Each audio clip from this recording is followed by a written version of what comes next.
Hello সবাইকে, সবাই কেমন আছেন? আশা করছি খুবই ভালো আছেন, সুস্থ আছেন। আমরাও ভালো আছি। সকালবেলা ফুল দেখতে এসেছিলাম আর এত সুন্দর লাগছিল, তাই ভাবলাম আজকে একটু ভিডিওটা করা যাক। তাই ফুলের ভিডিও করলাম। আর দিনটা হলো সোমবার, তো এখান থেকেই ব্লগটা স্টার্ট করছি। আপনারা দেখতে থাকুন, আশা করছি ব্লগটা আপনাদের খুবই ভালো লাগবে। আমি আমার হাজব্যান্ডকে আজ কয়েকবার ডাকলাম, এখনও ঘুমোচ্ছে, ওঠেনি। আর একটু বেলা করে উঠেছে, মানে বলল যে একটু দেরি করে যাবে, সেকেন্ড হাফে না, ফার্স্ট হাফেই যাবে, কিন্তু ফার্স্ট হাফে একটু লেট করেই যাবে আজকে অফিসে। তো অনেকক্ষণ শুয়েছিল বলে আমি আর ডিস্টার্ব করিনি, কিন্তু আমি আমার রান্নাবান্নার কাজ সেরে একেবারে ঘরটা মুছে ভালো করে স্নান পুজো করে নিলাম। ঘর তো মুছতেই হবে, কারণ ঘর না মুছে পুজো দিতে না আমার একদম ভালো লাগে না। তো সেই কারণে কোনো সারা শব্দ না করে হাজব্যান্ড আর আমার মেয়ে ন্যান্সিকে ঘুমোতে দিয়ে আমি চুপি চুপি ঘরটা ভালো করে মুছে নিলাম, দিয়ে স্নান করে পুজো দেব। তো স্নান করে এসছি, তারপরেই দেখলাম যে হাজব্যান্ড আর ন্যান্সি দুজনেই উঠে পড়েছে। তো পুজো দেওয়ার আগেই ওরা উঠে পড়েছে। আর এরই মধ্যে মাসিমাও চলে এসেছে। তো আমি মাসিমার কাছে ন্যান্সিকে পাঠিয়ে দিলাম আর কি। তারপরে হাজব্যান্ড গেল স্নানে, আর আমি ভাবলাম এই ফাঁকেই আমি পুজোটা সেরে নিই, যেহেতু রান্নাটা হয়ে গেছে তাই জন্য। তো বিছানাটা প্রথমে তুলে নিলাম, কারণ বাসি বিছানা পড়ে থাকছে এদিকে, আর এদিকে আমি পুজো করছি, সেটাও দেখতে বাজে লাগে। তো সে কারণে আগে বিছানাটা গুছিয়ে নিলাম, দিয়ে তারপরে একটুখানি রেডি হয়ে নিলাম, মানে ক্রিম ফ্রিম মেখে নিলাম মুখে, যেহেতু শীতকাল, মুখে টান না ধরে, সে কারণে একটু কোল্ড ক্রিম তো মাখতে হয়, সেই জন্য সেই শীতকালের নিভিয়া ক্রিমটা মেখে নিলাম। দিয়ে এখন আমি পুজো করে নিচ্ছি।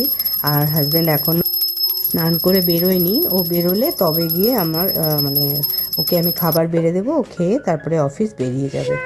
তো এই মতোই প্ল্যানটা হলো আজকে, একটু একটু আলাদাই হলো রুটিনটা। তো পুজো টুজো কমপ্লিট, আর এখন 10:45 মতন বাজে সকালে, ঘড়িটা দেখালাম। সোমবার দিনকে আমার অনেক তাড়াতাড়ি সব কাজকর্ম হয়ে গেছে। রান্নার বেশি একটা চাপ থাকে না, সেদ্ধ ভাত করি, বড়া করি, নিরামিষ যেহেতু, আর মুগ ডাল করি। তো এই জিনিসগুলো আমার অলরেডি ডান সকাল সকাল। তারপরেই হাজব্যান্ড দেখলাম শুয়েই রয়েছে, মানে ও ঘুম থেকে ওঠেনি, কয়েকবার ডাকলাম, বললো একটুখানি দেরি করে বেরোবে। তো আমি কি করলাম, স্নান পুজো সব সেরে নিলাম।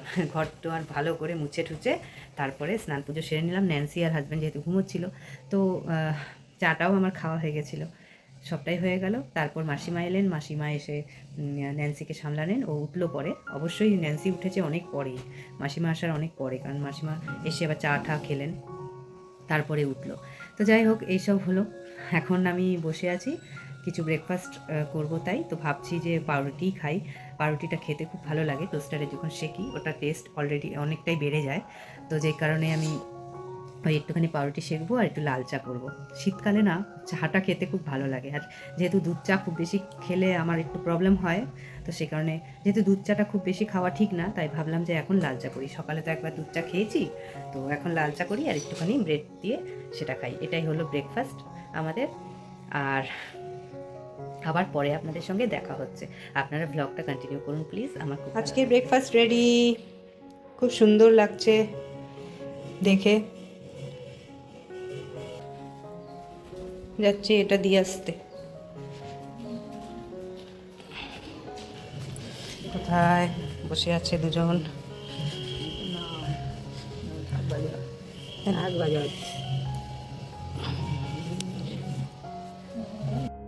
তো ব্রেকফাস্ট করে নিচ্ছি, আর উপরে ছাদে মাসিমাকে দিয়ে এলাম। আর ন্যান্সি মাসিমার সঙ্গে রয়েছে, একটু রোদে বসেছে, কারণ ঠান্ডাটাও অনেকটাই লাগছিল সকালের দিকে। আর এখন তো আর কোনো কাজ নেই, স্নান ফান সব কমপ্লিট। তো এখন চুপচাপ আমি বসে ব্রেকফাস্টটা সেরে নিচ্ছি।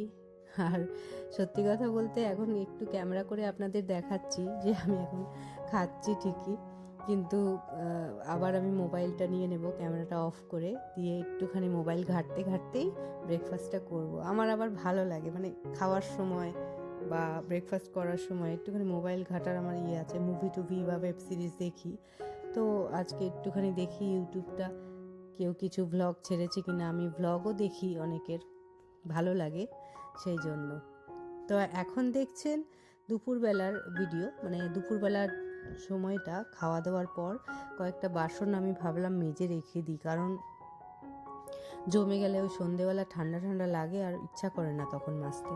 তো ভাবলাম যে খাওয়া দাওয়ার পর একেবারেই বাসনগুলো ধুয়ে রেখে দিই, তারপরে একটু ফল খাবো। ফলটা খাওয়া হয়নি, তো ভাবলাম একটু ফল খাবো। যেহেতু ড্র্যাগন ফ্রুটটা আনা ছিল, তো আজকে একটু ড্র্যাগন ফ্রুট খাওয়ার ইচ্ছে আছে, দেখি কেমন লাগে খেতে, ফার্স্ট টাইম খাবো। তো চলুন বাসনটা মেজে নেওয়া যাক, মেজে ঘষে ধুয়ে রেখে দিই, তারপর আবার আপনাদের সঙ্গে কথা বলছি।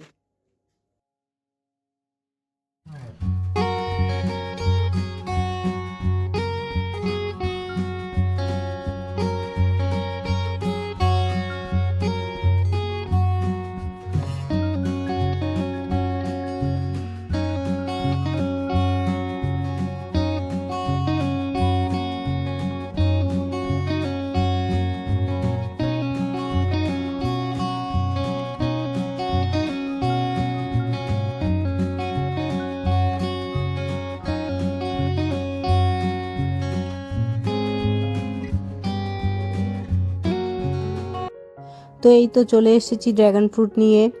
আর এই ফলটা না আমার হাজব্যান্ড একদম লাইক করে না, ও খাবে না বলে দিয়েছে, স্ট্রিক্টলি বলে দিয়েছে যে আমার জন্য রাখবে না, কারণ আমার ভালো লাগে না এই ফলটা।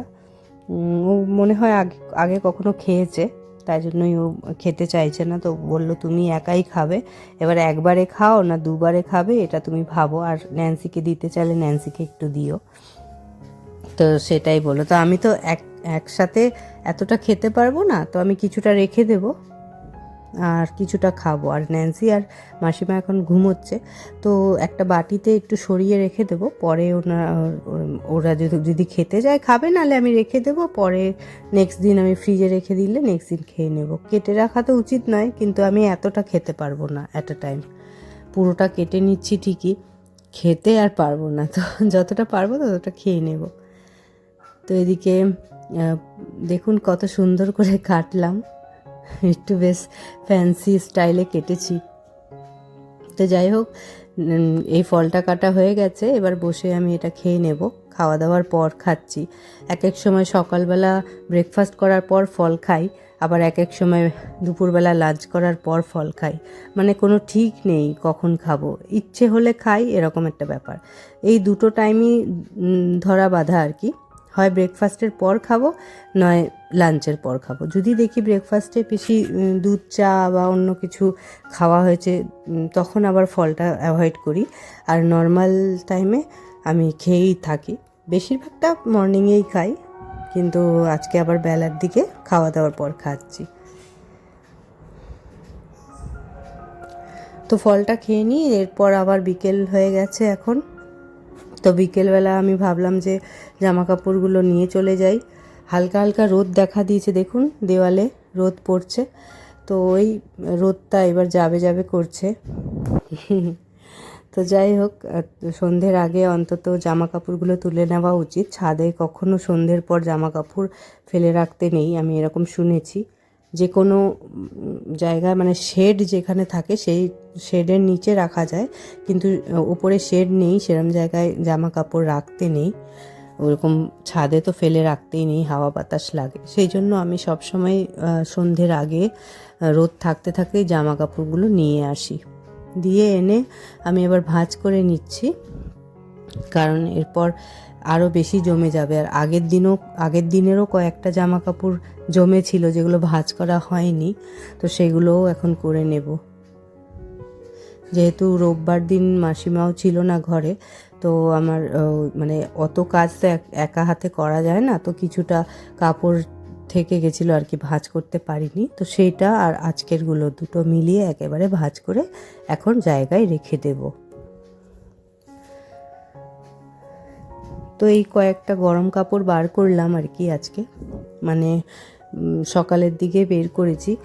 সোয়েটার, তারপর এই তো হাউস কোটটা যেটা উলেন আর কি সেটা, আর কিছু মাফলার টাফলার, এই হাফ সোয়েটার হাজব্যান্ডের, সো সেই সব বের করলাম, দিয়ে এগুলো এক এক করে পরা হবে। এগুলোকে সোয়েটারগুলোকে না আলাদা জায়গায় রাখবো, যাতে আলনাটা দেখতে বাজে না লাগে, সেই কারণে। তো যাই হোক, জামা কাপড় গোছানো মোটামুটি আমার হয়েই এসছে।